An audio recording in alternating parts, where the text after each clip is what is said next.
اكتر منك. خلاص يا باشا معلش خليها عليك، هو محتاجها هو هو مش عايز 5 يابا، طالما انت بتفرق يابا. هو راكب عربيه بتديله 50 جنيه وتدي له واحد لسه بالشاي 5 جنيه يا باشا، هو محتاجها، هو هيحط بقى بنزين انت هتعمل بقى ايه؟ طب اتفضل كده، اتفضل على كده يا عم.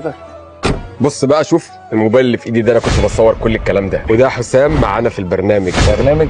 احنا كنا بنعمل تجربه اجتماعيه وبنشوف يا ترى اللي ظروفه صعبه هيبقى كريم وهيدي حد ظروفه احسن منه ولا لا.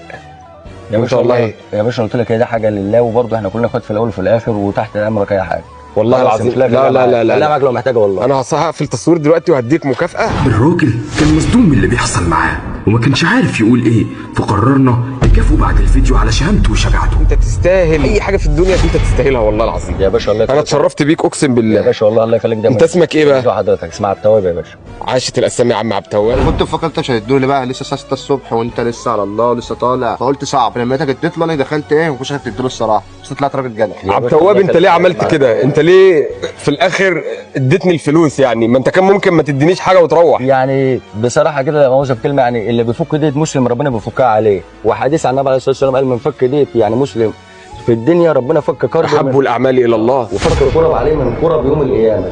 فيعني هي حاجه لله، حاجه ممكن تنجي الواحد من وانت طالما عملت